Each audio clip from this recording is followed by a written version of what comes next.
নবী করিম সাল্লাল্লাহু আলাইহি ওয়াসাল্লাম সালাম ফেরানোর পরে 3 বার আস্তাগফিরুল্লাহ পড়তেন।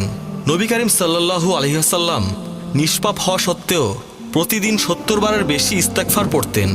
প্রিয় মুমিন ভাই ও বোনেরা, এবার আমরা আপনাদেরকে ইস্তেগফারের 32টা উপকারিতা জানাবো। 1. অধিক ইস্তেগফারের কারণে প্রচুর বর্ষণ হয়, মানে খরা ও অনাবৃষ্টি থেকে মুক্তি পাওয়া যায়।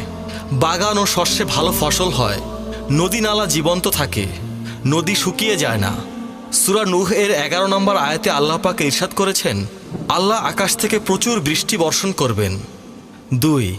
ইস্তেগফারকারীকে আল্লাহ উত্তম সন্তান, সম্পদ ও জীবিকা দান করে সম্মানিত করেন। 3. বিপদ থেকে মুক্তির পথ বের করে দেন। রাসূলুল্লাহ সাল্লাল্লাহু আলাইহি ওয়াসাল্লাম বলেছেন, যে ব্যক্তি নিয়মিত ইস্তেগফার করবে আল্লাহ তাআলা তাকে সর্বপ্রকার সংকট থেকে মুক্তি দান করবেন। 4.